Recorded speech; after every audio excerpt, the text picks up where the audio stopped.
الحمد لله والصلاة والسلام على سيدنا رسول الله. اللهم افتح بخير واختم بخير واجعل عاقبة الأمور إلى خير. لا سهل إلا ما جعلته سهلا وأنت تجعل الحزن إذا شئت سهلا. سهل لنا أمورنا يا رب العالمين.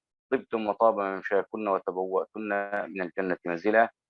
اليوم مع اللقاء الخامس والمجلس الخامس من مجالسنا في قراءة وتدارس كتاب الشمائل المحمدية للإمام الحافظ أبي عيسى محمد بن عيسى الترمذي رحمه الله تعالى. قال الإمام الترمذي رحمه الله: باب ما جاء في صفة خبز رسول الله صلى الله عليه وسلم. قال: حدثنا محمد بن المثنى ومحمد بن بشار قال حدثنا محمد بن جعفر قال حدثنا شعبة عن أبي إسحاق قال سمعت عبد الرحمن بن يزيد يحدث عن الأسود بن يزيد عن عائشة أنها قالت: ما شبع آل محمد صلى الله عليه وسلم من خبز الشعير يومين متتابعين حتى قبض رسول الله صلى الله عليه وسلم. حدثنا عباس بن محمد الدوري قال حدثنا يحيى بن أبي بكير قال حدثنا حريز بن عثمان عن سليم بن عامر قال سمعت أبا أمامة الباهلي يقول: ما كان يفضل عن أهل بيت رسول الله صلى الله عليه وسلم خبز الشعير. أبو أمامة الباهلي صحابي جليل سكن حمص واسمه صدي بن عجلان رضي الله عنه وأرضاه، وله أخبار مشهورة اشتهر بعبادته وكثرة صيامه وقيامه. حدثنا عبد الله بن معاوية الجمحي قال حدثنا ثابت بن يزيد عن هلال بن خباب عن عكرمة عن ابن عباس قال: كان رسول الله صلى الله عليه وسلم يبيت الليالي المتتابعة طاويا هو وأهله لا يجدون عشاء، وكان أكثر خبزهم خبز الشعير. طبعا بالنسبة لسيدنا النبي عليه الصلاة والسلام عرضت عليه الدنيا أو جبال الدنيا ذهب وفضة، ولكن سبحان الله آثر التواضع كما في أحاديث كثيرة. يعني هون في أخواتي نقطة أنه في عندنا شيء اسمه فقر اضطرار وفي فقر اختيار. ففقر الاضطرار اللي إنسان يكون فقير ولكن دائما تمتد عينه إلى الدنيا، هذا حاشا الأنبياء والصالحين منهم. أما فقر الاختيار فهذا الذي كان عليه النبي صلى الله عليه وسلم. إذا قول ابن عباس: كان رسول الله يبيت الليالي المتتابعة طاويا هو وأهله لا يجدون عشاء، وكان أكثر خبزهم خبز الشعير. هذا الإنسان يعني اللي بيكون يعني أصل الإيمان في قلبه، وهذا الزهد اللي بيكون طواعية. هذا أمر يحتاج إلى مجاهدة نفس. لذلك كان النبي عليه الصلاة والسلام يعني من عظيم عفة نفسه، وهو أستاذ التربية في هذا الأمر، يبالغ في ستر ذلك عن أصحابه.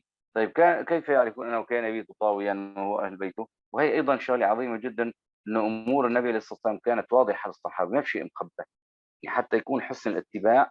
دقائق أسرار دخول النبي على بيته عليه الصلاة والسلام، نومه، علاقته مع أهله، وشربه، وذهابه لقضاء الحاجة، كل هذا مرصود صلوات ربي وسلامه عليه.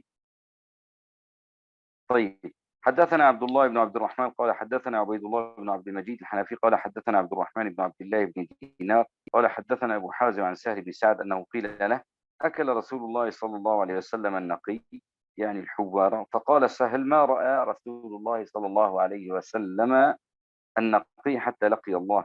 فقيل له: هل كانت لكم مناخل على عهد رسول الله صلى الله عليه وسلم؟ قال: ما كانت لنا مناخل. قيل: كيف كنتم تصنعون بالشعير؟ قال: كنا ننفخه فيطير منه مطار ثم نعجنه.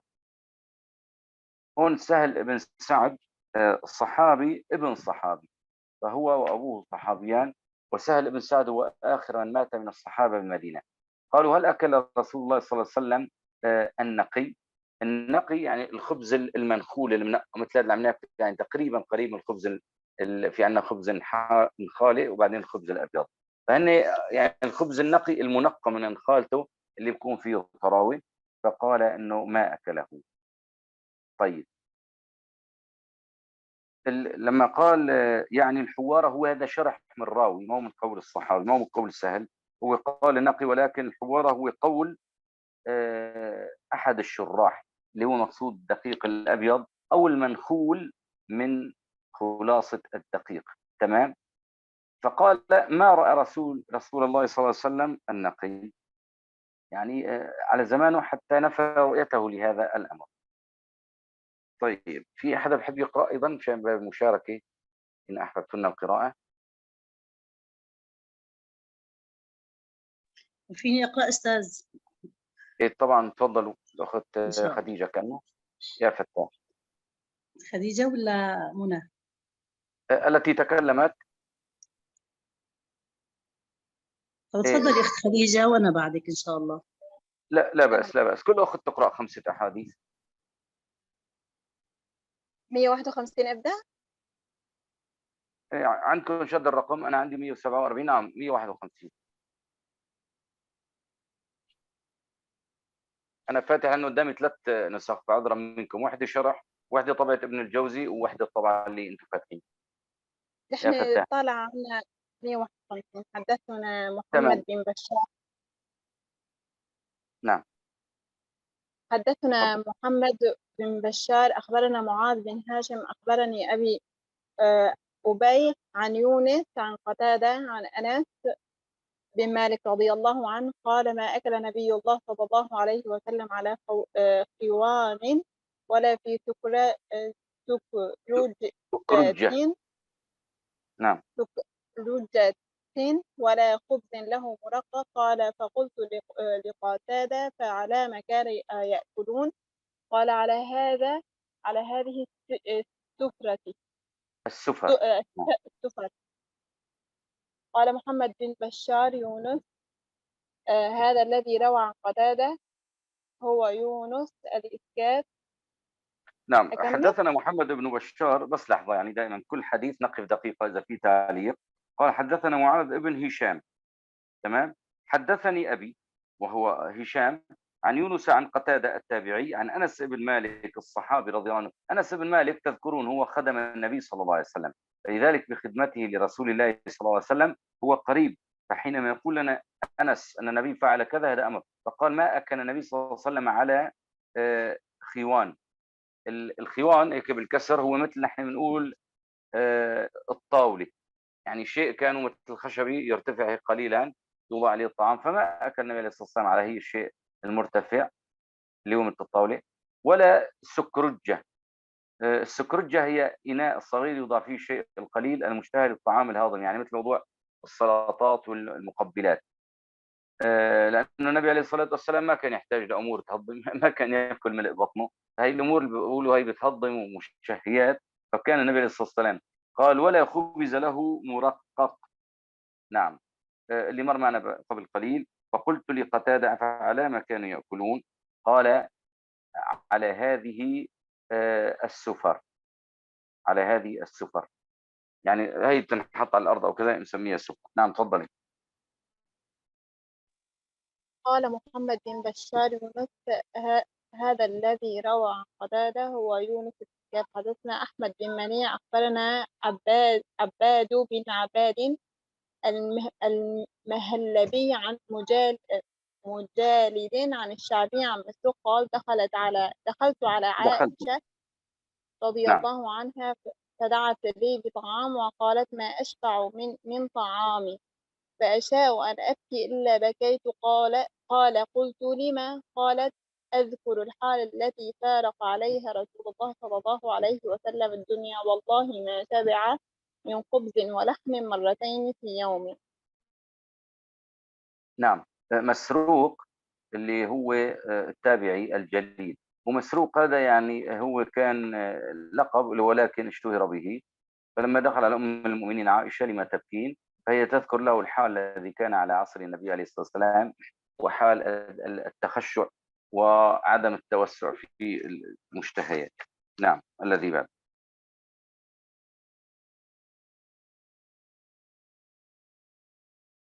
نعم تفضل. حدثنا محمود بن غيلان. كمل منه ولا كمل أنا؟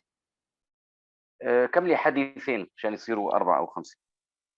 تمام. حدثنا محمود بن غيلان أخبرنا أبو داود قال أنبأنا شعبة عن أبي إسحاق قال سمعت عبد الرحمن بن يزيد يحدث عن الأسود بن يزيد عن عائشة رضي الله عنها قالت ما شبع رسول الله صلى الله عليه وسلم من خبز الشعير يومين متتابعين حتى قبض.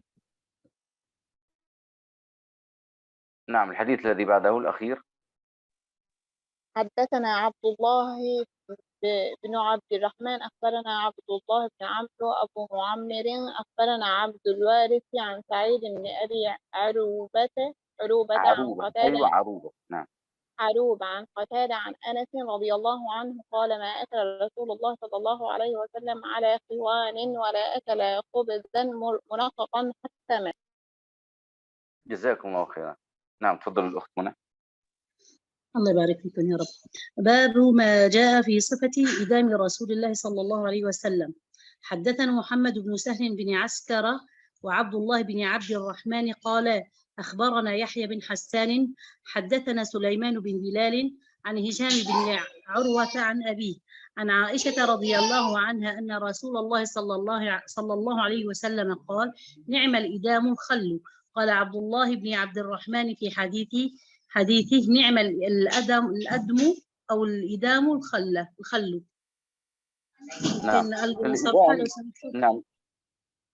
الإدام ما يؤتدم به، يعني ما يستساغ به مع الخبز. خبز الشعير بيكون فيه يعني جفاء، فكان يوضع مع الطعام.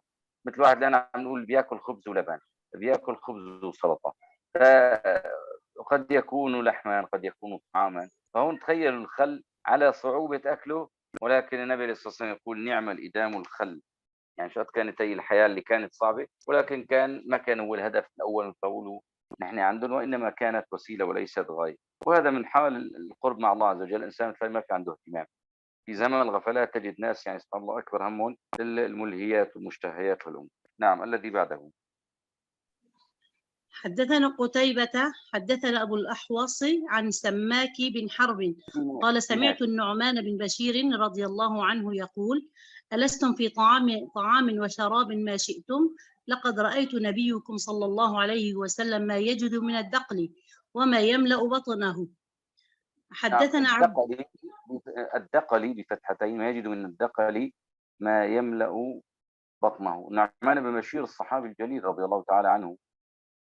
ألستم في طعام وشراب ما شئتم متنعمين وكذا، يعني هذا من باب الإنكار والتوبيخ.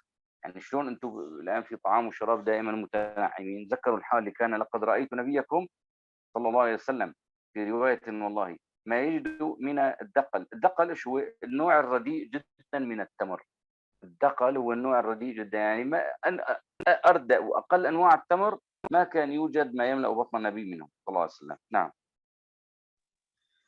حدثنا عبدة بن عبد الله الخزاعي أخبرنا معاوية بن هشام عن سفيان عن محارب بن دثار عن جابر بن عبد الله رضي الله عنه قال رسول الله صلى الله عليه وسلم نعم الإدام الخل. حدثنا هناد أخبرنا وكيع عن سفيان عن أيوب عن أبي قلابة عن زهدم الجرمي قال كنا عند أبي موسى رضي الله عنه فأتي بلحم دجاج فتنحى رجل من القوم فقال ما لك؟ قال إني رأيتهما تأكل نتنا رأيتها عفوا والخط كتير ناعم. رأيتها تأكل نتنا. نعم. فحلفت أن لا آكلها. قال ادن فإني رأيت رسول الله صلى الله عليه وسلم يأكل لحم دجاج. نعم. شوفوا يعني الحمد لله رب العالمين، الله جعل المباحات كثيرة جدا. هذا الإنسان يعني شافها بتاكل شيء من القاذورات، العفو منكم، يعني لما بتنقر بالأرض، يعني بين الأشياء كذا بتطالع أشياء مستقذرة فتكرهها نفسه. قال له لا، يعني النبي عليه الصلاة والسلام أكلها، فإني رأيت رسول الله يأكل لحم الدجاج. نعم. تفضل. حدثنا الفضل بن سهل الأعرج البغدادي أخبرنا إبراهيم بن عبد الرحمن بن مهدي عن إبراهيم بن عمرو بن سفينة عن أبيه، بس يمكن الصفحة تنقلب، عن جده رضي الله عنه قال أكلت مع رسول الله صلى الله عليه وسلم لحم حباري. تابع. أو حبارة. سفينة، هذا إبراهيم بن عمرو بن سفينة عن أبيه عن جده. مين أبو عمر؟ مين جده سفينة؟ سفينة النبي سمى بها الاسم، هو ما اسمه سفينة، اختلف في اسمه. هذا لما كانوا في سفر وقال اسمه مهران أو غير ذلك، فالصحابة ما بيحسنوا يشيلوا. هذا يقول له والله أنا متاعي شديد، فالنبي عليه الصلاة والسلام جاب مثل عباية أو كساء، يعني ثوب كبير، وقال لهم ايش في عندكم شغله ما تحسنوا تشيلوها وضعوها، فوضعوها جميعا. سيدنا النبي صلى الله عليه وسلم قال احمل لمهران انما انت سفينه. الله اكبر. فحمل هي العبايه اللي فيها اغراض اللي كل الصحابه ما بيحسنوا يشيلوها، فقال والله لو كان حملت حمل جملين او 3 أو 5 ما شعرت بثقل. انتبهتوا على سفينه. شوفوا يعني المعجزه لسيدنا النبي صلى الله عليه وسلم. قال أكلت مع رسول الله لحم حبارة. الحبارة هو نوع من أنواع الطيور، طائر طويل العنق في منقاره طول، رمادي اللون، هو بين الدجاج والبط، يعني يسمى الحبارة كما قال ابن القيم، قال هو بطيء الانهضام ولكن نافع لأصحاب الرياضة والتعب، ويدل هذا الحديث على جواز أكله. نعم تفضل. حدثنا علي بن حجر أخبرنا أو إسماعيل بن حجر. إبراهيم. نعم. ابن حجر بالتسكين، حجر. نعم ابن حجر أخبرنا إسماعيل بن إبراهيم عن أيوب عن القاسم أو التميمي. نعم. قاسم التميمي عن زهدم الجرمي قال كنا عند أبي موسى رضي الله عنه فقدم طعامه وقدم في طعامه لحم دجاج وفي القوم رجل من بني تيم الله ومن القوم رجل من بني تيم الله من بني أحمر. تيم الله أحمر كأنه تيم مولى. الله أيوة أحمر كأنه مولى. وقال فلما يدنو؟ قال له أبو موسى يعني ادنو. هو أبى، نعم أبى أن نعم. يقترب فلم يدنو. نعم. قال له أبو موسى ادنو فإني رأيت رسول الله صلى الله عليه وسلم أكل منه. قال إني رأيته يأكل شيئا فقذرته فحلفت ألا أطعمه أبدا. أو لا أطعمه، يعني إنه أنا ما أكل. أطعمه، نعم الميم مفتوحة. تمام. نعم. نفس القصة يعني على موضوع الدجاج اللي مرت معنا قبل بشوي. نعم تفضل. تابع ولا أحد من الأخوات يتابعوا؟ ما عندي مشكلة. اقرأي حديث آخر أيضا. اقرأي حديث آخر. تمام. حدثنا محمود بن غيلان أخبرنا أبو محمد الزبيري وأبو أو أبو نعيم. أحمد. أبو أحمد. نعم. بس هو الكنية الزبيري. الزبيري أحسنتم. نعم. الزبيري وأبو نعيم قال أخبرنا نعيم. سفيان عن عبد الله بن عيسى عن رجل من أهل الشام يقال له عطاء. نعم. عن أبي أسيد رضي نعم. الله عنه قال رسول الله صلى الله عليه وسلم كلوا الزيت وادهنوا به فإنه من شجرة مباركة. نعم. كلوا الزيت وادهنوا به فإنه من شجرة مباركة. الدهن منه يعني كما قال ابن القيم يكون من أسباب حفظ الصحة وخاصة في البلاد الحارة، أما في البلاد الباردة فقد يكون ضارا. وهذا الدهن بيكون طبعا إذا فيه خطر على بعض المناطق كما يقول بعض الأطباء الإنسان بده يكون على حذر. ثم قال فإنه من شجرة مباركة وهي شجرة الزيتون التي ذكرت في سورة التين، والتين والزيتون وطور سينين، لذلك هذا مبارك، بارك الله في الزيت والزيتون كما نقل الإمام القرطبي. نعم. من تود القراءة من الأخبار؟ أقرأ أنا شيخي. تفضل. حدثنا يحيى بن موسى حدثنا عبد الرازق حدثنا معمر عن زيد بن أسلم عن أبيه عن عمر بن الخطاب رضي الله عنه قال رسول الله صلى الله عليه وسلم كلوا الزيت وادهنوا به فإنه من شجرة مباركة. قال أبو عيسى كان عبد الرازق يضطرب في هذا الحديث فربما أسنده وربما أرسله. حدثنا السنجي. نعم. وهو أبو داود سليمان. هون موضوع يضطرب في الحديث أنه مرة يكون مسندا أي مرفوعا للنبي صلى الله عليه وسلم، مرة يكون مرسلا، والمرسل هو من يعني مقطوع السند ما بين التابعي وما بين النبي عليه الصلاة والسلام أو كما ورد. هذا من عبد الرزاق كما يقول أبو عيسى هو الإمام الترمذي. نعم. حدثنا السنجي. أبو داود سليمان بن معبد المروزي السنجي حدثنا عبد الرازق عن معمر عن زيد بن أسلم عن أبيه رضي الله المروزي ونحن المروزي يعني نسبة إلى المروزي. نعم. المروزي. نعم. حدثنا عبد الرازق عن معمر عن زيد عبد بن أسلم. الرزاق هون انتبهوا دائما لما بمر معكم هالاسناد عبد الرزاق عن معمر احفظوا هو عبد الرزاق. مين عبد الرزاق؟ عبد الرزاق الصنعاني صاحب مصنف عبد الرزاق. عندنا مصنفين اساسيات ضروري نحفظ اسمائهم، مصنف عبد الرزاق ومصنف ابن ابي شيبه. ابن ابي شيبه الامام ابو بكر ابن ابي شيبه الحافظ الكبير، والامام عبد الرزاق الصنعاني ايضا صاحب المصنف الشهير الكبير. فدائما عبد الرزاق عن معمر اكثر ما يروي عبد الرزاق الصنعاني في مصنفه يروي عن معمر. نعم. عن النبي صلى الله عليه وسلم نحوه ولم يذكر فيه عن عمر. حدثنا محمد بن بشار. نحوه يعني اسمه نحوه مثل اللي قبله كل الزيت والدهن به، يعني هذا اسناد جديد بس نفس الحديث اللي قبله. نعم. حدثنا محمد بن بشار أخبرنا محمد بن جعفر وعبد الرحمن بن مهدي قال أخبرنا شعبة عن قتادة عن أنس بن مالك رضي الله عنه قال كان النبي صلى الله عليه وسلم يعجبه الدباء فآتي بطعام أو دعي له فأتي بطعام أو دعي له فجعلت أتتبعه وأضعه بين يدي لما أعلم أنه يحبه. حدثنا قتيبة بن سعيد أخبرنا حفص بن غياث عن إسماعيل بن أبي خالد عن حكيم بن جابر عن أبيه رضي الله عنه قال دخلت على النبي صلى الله عليه وسلم فرأيت عنده دباء يقطع فقلت ما هذا؟ قال نكثر به طعامنا. قال نكثر به طعامنا. قال أبو عيسى وجابر هذا هو جابر بن طارق ويقال ابن أبي طارق وهو رجل من أصحاب الرسول صلى الله عليه وسلم ولا نعرف له إلا هذا الحديث الواحد وأبو خالد اسمه سعد. نعم. حدثنا تفضل شهيد. تفضلي نقرأ الحديث الثالث. نحن عندنا 3 على الدباء مشان بعدين نعلق على موضوع الدباء. تفضلي اقرأي هذا أيضا. تمام. حدثنا قتيبة بن سعيد عن مالك بن أنس عن إسحاق بن عبد الله بن أبي طلحة أنه سمع أنس بن مالك رضي الله عنه يقول إن خياطا دعا رسول الله صلى الله عليه وسلم لطعام صنعه.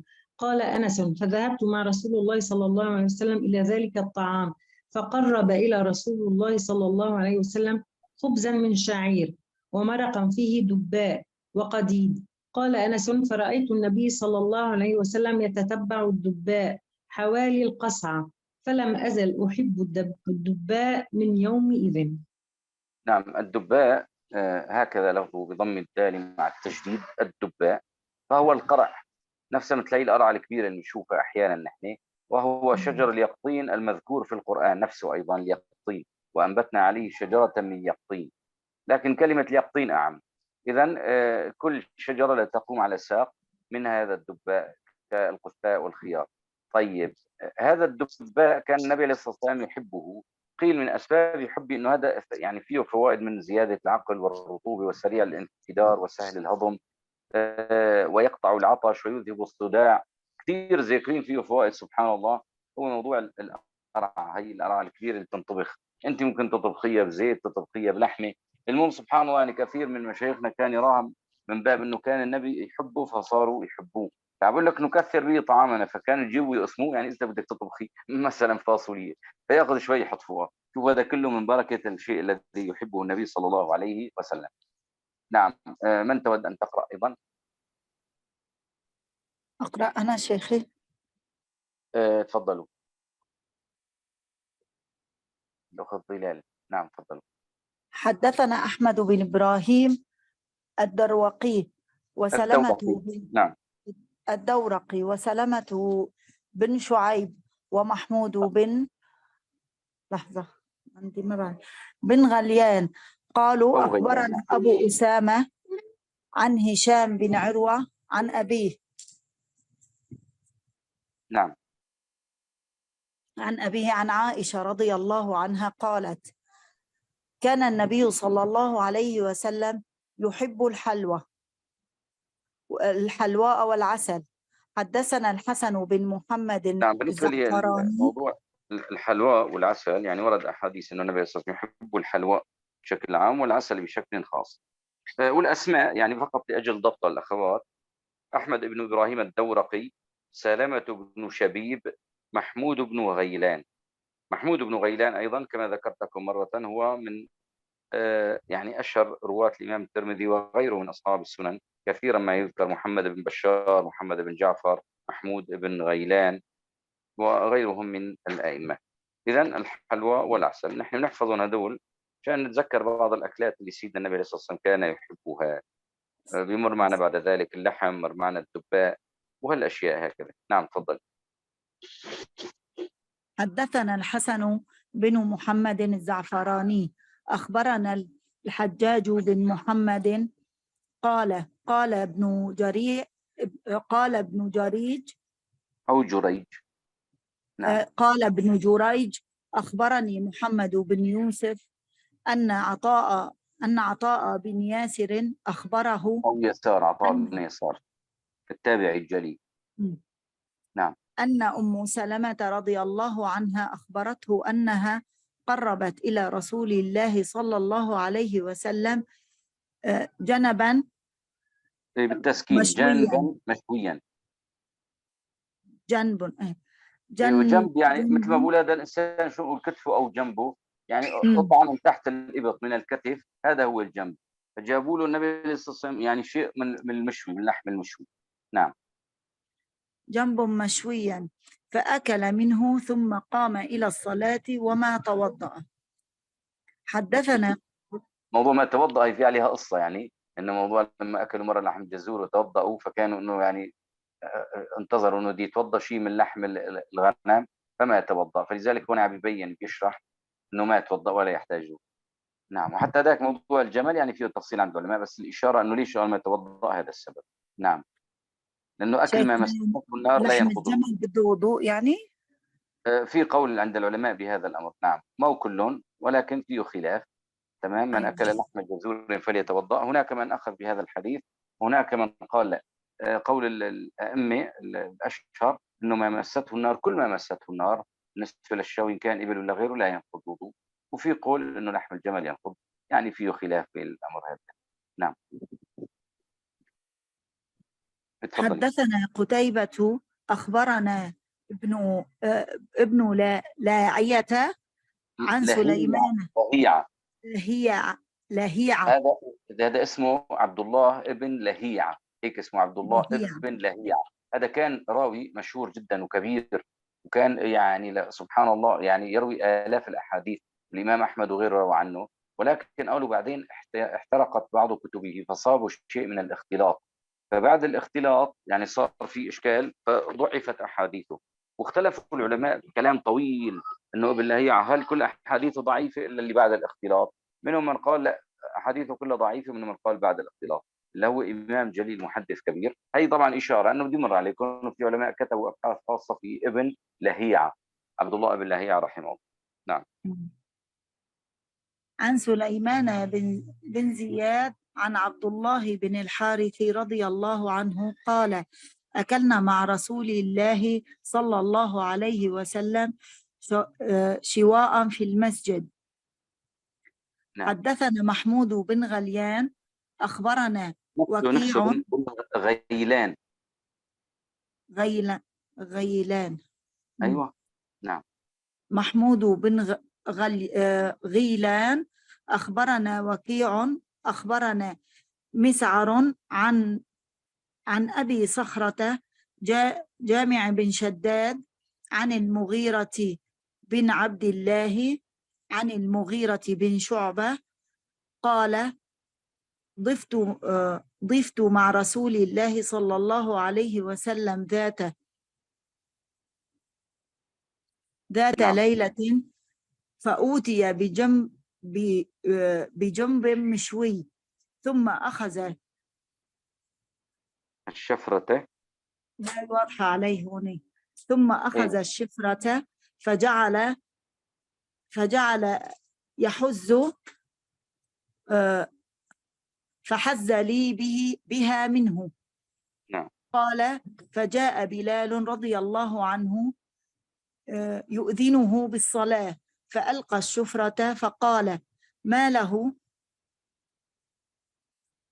تربت ما يداه. له تربت يداه. قال وكان شاربه قد وفى. فقال لي أقصه لك على سواك. نعم. أنا بقرأ من الموبايل. أو قصه على سواك. نعم. أقصه شاربه قد وفى. المغيرة يقول شارب بلال رضي الله عنه قد طال وأشرف على فمه، فلذلك قال له النبي صلى الله عليه وسلم أقصه لك على سواك، يعني ألا تتأذى الشفة بالقص. ولذلك هو إشارة فقط، موضوع الاستحباب أنه قص الشارب إن كان هو بيده أو غيره. وطبعا هون هذا ما بيخصكم كثير، موضوع أنه الأفضل القص للحلق، وهذا فيه تفصيل ما فيه. المهم من تقرأ أيضا تود القراءة إلا أقرأ أنا؟ السلام عليكم. وعليكم السلام ورحمة الله. تفضلوا. أقرأ. ما شاء نعم. الله. أسي السماهر تفضل.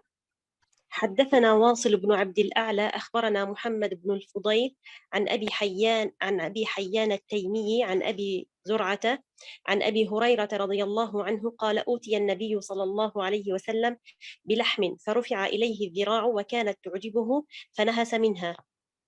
نعم. كان أحب الشيء لسيدنا النبي صلى الله عليه وسلم الذراع بالنسبة للحم، وكان رسول الله يحب اللحم صلى الله عليه وسلم، كانت تعجبه. ليش؟ لأنها أحسن نضجا وأعظم لينا، فنهس منها. طبعا في نهسة هي التناول بأطراف الأسنان غير نهشة. نعم تفضل. حدثنا محمد بن بشار أخبرنا أبو داود عن زهير يعني ابن محمد عن أبي إسحاق عن سعيد بن عياض عن ابن مسعود نعم. عن أبي مسعود رضي الله عنه قال كان النبي صلى الله عليه وسلم يعجبه الذراع. قال وسم من السم، لما وضعوا له السم. وسم في الذراع وكان يرى أن اليهود سموه. نعم. حدثنا محمد بن بشار صلى الله عليه وسلم، المرأة اللي وضعت السم للنبي صلى الله عليه وسلم، مشهورة القصة. نعم. هي بسموها أكلة خيبر، لما أرى انقطاع أبهري من أكلة خيبر، يعني قبل انتقال من رفيق الأعلى بسنة، والله أعلم. نعم. حدثنا محمد بن بشار. حدثنا محمد بن بشار أخبرنا مسلم بن إبراهيم أخبرنا أبان بن يزيد عن قتادة عن شهر بن حوشب أيضا عن شهر شهر بن بن حوشب كمان بيقولوا عنه أنه رواياته فيها ضعف، ولكن سبحان الله كان مشهور يعني بالعبادة رحمه الله. نعم. عن أبي عبيدة رضي الله عنه قال طبخت للنبي صلى الله عليه وسلم قدرا وكان يعجبه الذراع فناولته الذراع ثم قال ناولني الذراع فناولته ثم قال ناولني الذراع فقلت يا رسول الله وكم للشاة من ذراع؟ فقال والذي نفسي بيده لو سكنت لناولتني الذراع لو سكت لناولتني الذراع ما دعوت. يا سلام. انتبهتوا على القصة، هي تعتبر يعني مثابة مثل معجزة للنبي. فبقول له ناولني الذراع. الخروف أو الشاة كم ذراع له؟ له ذراعين فقط، صح؟ قال له ناولني الذراع، ناوله. ثاني مرة ناولني الذراع، ناوله. ثالث مرة له ناولني الذراع. قال له يا رسول الله وكم للشاة من الذراع؟ فقال لو سكت لناولتني الذراع ما دعوت. انت ما دام بقول لك ناولني فانت ناولني. انتبهتوا على الموضوع؟ سبحان الله.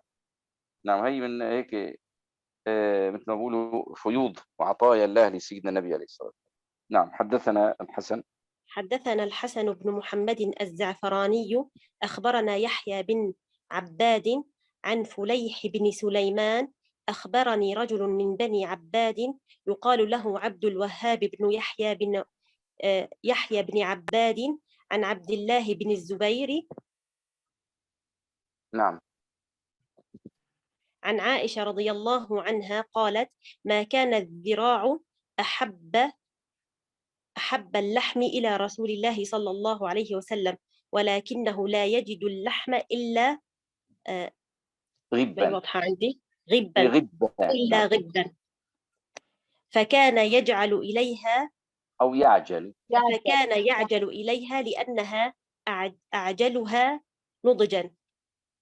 نعم. حدثنا محمود بن غيلان أخبرنا أبو أحمد أخبرنا مسعر قال: سمعت شيخا من فهم قال: عفوا، سمعت حدثنا مسعر. حدثنا محمود بن غيلان أخبرنا أبو أحمد أخبرنا مسعر قال: سمعت شيخا من فهم قال: سمعت عبد الله بن جعفر رضي الله عنه يقول: سمعت رسول الله صلى الله عليه وسلم يقول: إن أطيب اللحم لحم الظهر. حدثنا سفيان بن وكيع أخبرنا زيد بن الحباب عن عبد الله بن مؤمل. عن عبد الله بن المؤمل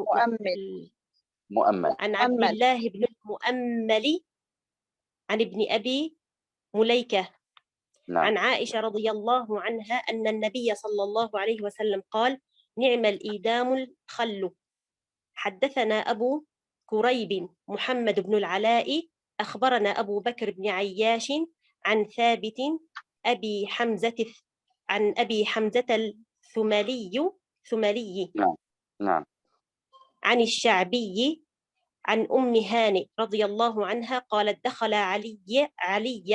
علي النبي صلى الله عليه وسلم فقال: أعندك نعم. شيء؟ فقلت: لا، إلا خبز يابس وخل. فقال: نعم. هاتي ما أقفر بيت من أدم فيه خل. نعم، من أدم فيه خلون. نعم. حدثنا طيب. نعم. محمد بن المثنى أخبرنا محمد بن جعفر أخبرنا شعبة عن عمرو بن مرة عن مرة الهمداني عن أبي موسى الأشعري الهمداني. أيوة. نعم. عن أبي موسى الأشعري رضي الله عنه عن النبي صلى الله عليه وسلم قال: فضل عائشة على النساء كفضل الثريد على سائر الطعام. حدثنا علي بن نعم. الحديث الآن الأخير. علي بن حجر. نعم. هذا الحديث الأخير نقرأ ونكتفي. نعم. حدثنا علي بن حجر أخبرنا إسماعيل بن جعفر أخبرنا عبد الله بن عبد الرحمن بن معمر الأنصاري معمر الأنصاري. نعم. أبو طوالة. نعم. بس لا تقلب الصفحة، المشكلة عم نقرأ من التليفون عم يفصل. الله يرضى عليك، ما في إشكال. لأن أنه سمع أنس بن مالك نعم. رضي الله عنه يقول، مش الحال عندكم؟ لا، قلبت الصفحة. طيب. قال رسول الله صلى الله عليه وسلم، أنا راح أكمل من عندي بعد إذن الأخت الفاضلة الله يرضى عليك. أنه سمع أنس بن مالك يقول: قال رسول الله صلى الله عليه وسلم: فضل عائشة على النساء كفضل الثريد على سائر الطعام. وهذا الحديث في فضل أم المؤمنين السيدة عائشة رضي الله عنها. نتوقف هنا، لأنه لا زال عندنا في موضوع طعام النبي عليه الصلاة والسلام يعني تقريبا 9 أحاديث، فكي لا نثقل عليكن ولا نطيل نتركها إن شاء الله للدرس القادم. أسأل الله العلي القدير أن يوفقني وإياكم لكل خير، وأن يوفقنا لحسن الاقتداء والاهتداء بهدي النبي صلى الله عليه وسلم، إنه ربنا بكل جميل كفيل وهو حسبنا ونعم الوكيل. وصلى الله على سيدنا محمد والحمد لله رب العالمين.